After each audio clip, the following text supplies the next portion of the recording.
malgré toutes les intimidations, les attaques et les représailles dont nos honnêtes compatriotes en quête de l'exercice de leurs droits reconnus par la Constitution ont été l'objet, le bloc républicain se réjouit du climat général tranquille et apaisé dans lequel s'est déroulé le scrutin du 28 avril 2019.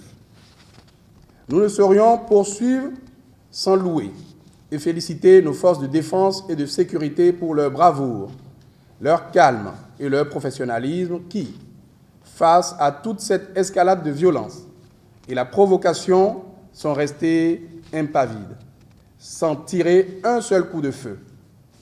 C'est le lieu de témoigner notre compassion à nos camarades dont les maisons et autres biens ont été saccagés, pillés, incendiés, aux agents de la Sénat qui ont été molestés dans l'exercice de leurs fonctions. Nous avons aussi une pensée spéciale à toute la population de l'arrondissement central de Tchaourou, dont les locaux ont fait les frais des flammes de ces délinquants armés et drogués par les ennemis de notre démocratie. En effet, la plupart des actes d'état civil de cet arrondissement ont dû partir avec les flammes de ces voyous outillés à cet effet. Nous espérons enfin que ces véritables actes de terrorisme, jamais observés au Bénin, ne resteront pas impunis, puisque nous nous connaissons tous ici au Bénin et que les auteurs et les complices de ces actes pourront être appréhendés afin que les responsabilités soient situées.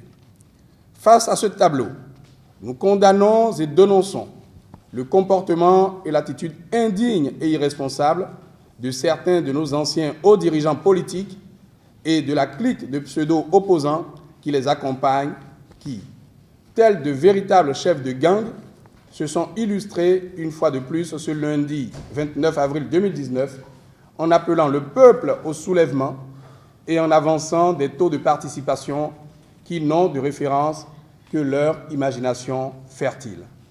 Au demeurant, si le taux de participation au scrutin du 28 avril dernier a été relativement faible par rapport à ce que nous connaissons d'habitude, la seule explication objective est qu'il s'agit là de la résultante des menaces, intimidations et actes de violence orchestrés par les ennemis de notre démocratie.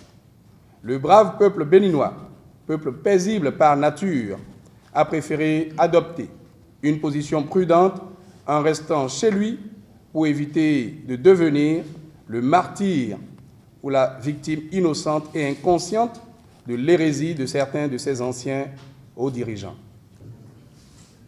Dans une ambiance de terreur, d'intimidation, de menace des paisibles citoyens, on ne peut pas vivre autrement. Donc on comprend aisément que nos populations ont été terrorisées, intimidées.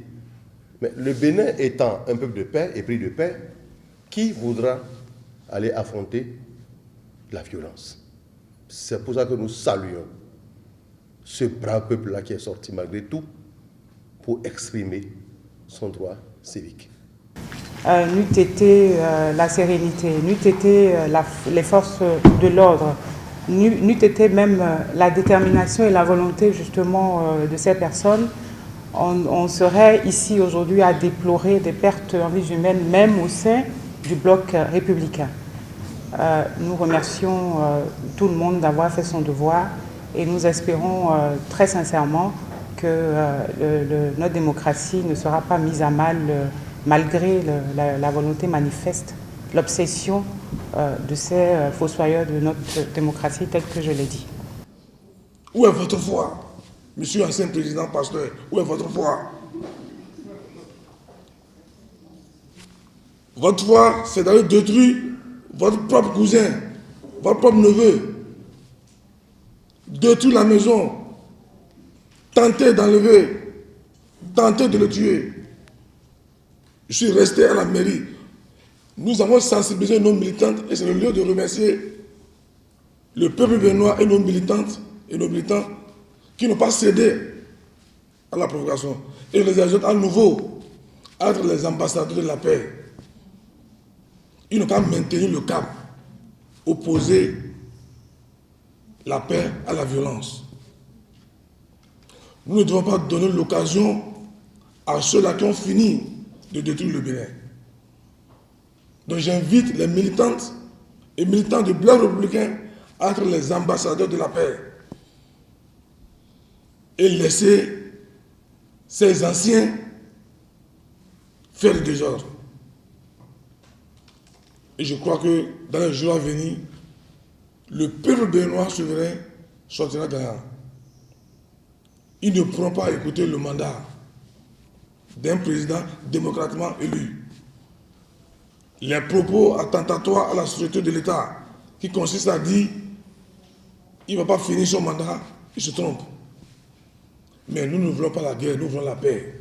Je pensais qu'on allait mettre le peuple béninois à l'épreuve en disant allez dire non. Et le bulletin nul allait démontrer que c'est vraiment non. Mais violenter les gens pour qu'ils n'aillent pas, c'est l'âme des faibles.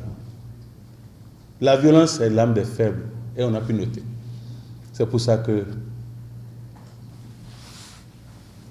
l'émotion est encore très forte et je n'aborderai pas les questions donc, de la situation particulière de Tchaourou. Comme je suis concerné, je ne me parlerai pas. Je vais simplement prier pour que tous ceux-là qui ont pu imaginer et planifier, que Dieu les aide. Que Dieu les aide à revenir sur la terre démocratique.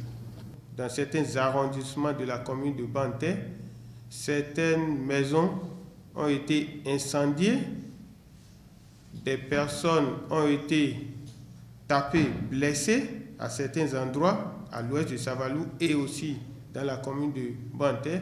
Et donc, au vu de tout ça, il y avait eu la peur au niveau de la population. Et donc, cette population n'a pas pu se déplacer à cause de ces peurs. Alors qu'elle est déjà motivée massivement pour sortir et aller voter. Et vous avez vu, tous ces militants-là sont restés à la maison. Vous ne pouvez que assister à un taux de participation à certains endroits faibles.